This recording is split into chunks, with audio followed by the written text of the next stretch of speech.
Bom dia, um feliz dia. Hoje, terça-feira, dia 23, vamos aí meditar na Palavra de Deus. Hoje, o título da lição vem falando o objetivo das parábolas, né? A lição pede para a gente ler Marcos 10, do verso 10 ao 12, né? E porque Jesus ensinava através de parábolas, né? Jesus, a Palavra de Deus, lá em Marcos 4, verso 10 a 12, ele diz assim: Quando Jesus ficou só, os que estavam junto dele, uns 12, o interrogaram a respeito das parábolas. Ele lhes respondeu: A vós outros vos é dado a conhecer o mistério do reino de Deus, mas aos de fora tudo se ensina por meio de parábolas, para que vendo, vejam e não percebam, e ouvindo, ouçam e não entendam, para que não venham a converter-se e haja perdão para eles. Então nós vemos aqui que quando a gente lê Marcos 10 a 12, assim, numa leitura aí superficial desses versos, dá a impressão de que Jesus ensinava aí por parábolas para que os que estivessem de fora do seu grupo não as compreendessem. Mas essa perspectiva aí não se encaixa com as ações de Jesus no Evangelho. Nós vimos que ao final do verso 12, ele fala aí do perdão que ele quer trazer para cada para cada pessoa, né, que aceita, né, a Cristo na sua vida, não é isso? Lá em Marcos 3, capítulo 3, né, versos 5 e 6, Jesus se entristece aí com a dureza do coração dos líderes, não é isso? Ele se entristece porque ele queria que os líderes entendessem, né, a mensagem, compreendessem, se arrependessem, né, e com certeza aceitassem, né, os ensinamentos, né, de Cristo Jesus e a sua graça, não é isso? Ele levou aí a sério os escribas, disseram e explicou porque eles estavam errados, não é isso? Lá em Marcos 12, verso 1 a 12, ele conta aí a parábola dos lavradores maus e se referia a eles, né, aos líderes. Na verdade, era uma advertência sobre o desfecho da conspiração deles contra o próprio Jesus e as terríveis consequências que isso teria. Se ele não se preocupasse com as pessoas, não advertiria, né? Ou seja, Jesus, ele traz também as parábolas para advertir, né, e fazer com que o povo enxergue, né, a verdade, possa seguir a verdade, né, e possa aceitar a graça de Cristo em sua vida, né. Ao analisarmos também Isaías, nós vemos aí o que ele deveria fazer, o que ele devia anunciar a Israel, não é isso? Nós olhamos lá em Isaías, a gente vê o chamado, né, de Isaías, e quando ele recebe esse chamado, né, numa visão que ele acaba tendo,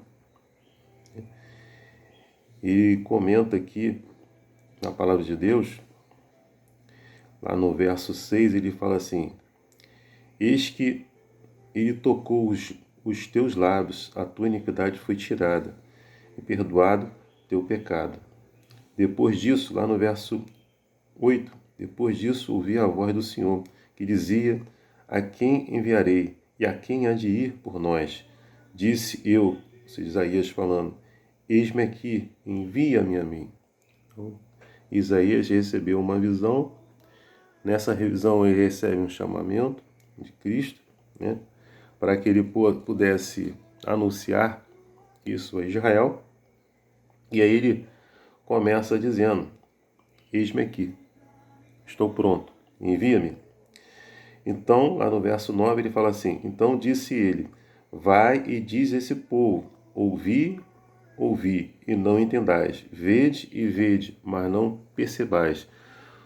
Torna insensível o coração deste povo, endurece-lhe os ouvidos e fecha-lhes os olhos, para que não venha ele a ver com os olhos, e ouvir com os ouvidos, e a entender com o coração, e se converta e seja salvo. Aqui a mensagem que Isaías está tentando levar para o povo, né?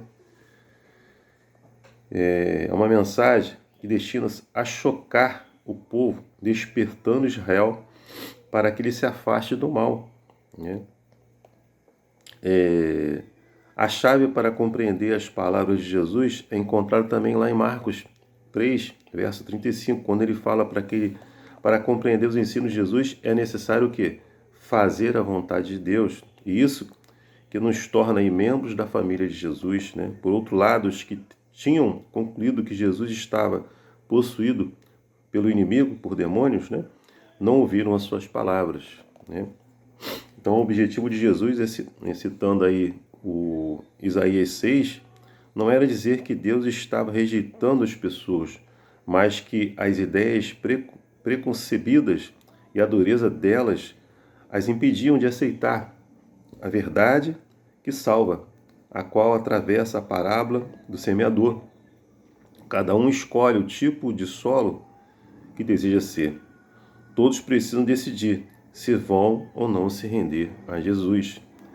Então, nessa visão que Isaías teve, uma visão de Deus, né, como nós falamos, ele aceitou aí o chamado para levar essa mensagem, que as pessoas não ouviram, não entenderam e não aceitaram, como nós vimos, devido à dureza do seu coração. E muitas pessoas hoje também não aceitam a mensagem de Cristo, não aceitam a sua graça, a sua misericórdia, porque estão com o coração endurecido, né? E o Espírito Santo não consegue atuar e fazer a transformação que precisa ser feita na vida de cada uma dessas pessoas, não é isso?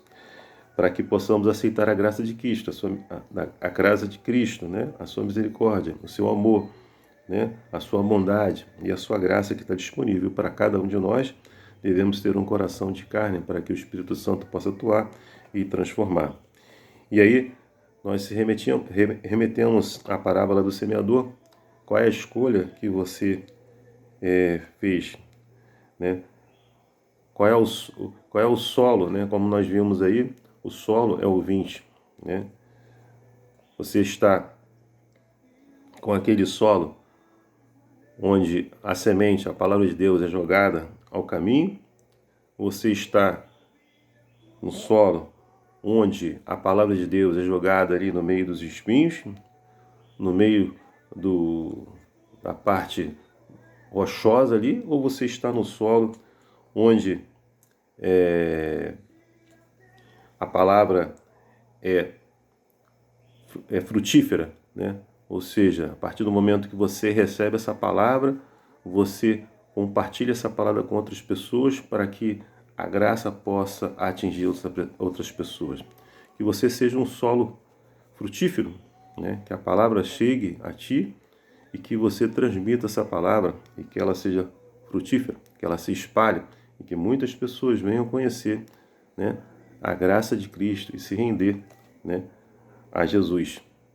Esse é o tempo, né? Essa é a hora, né?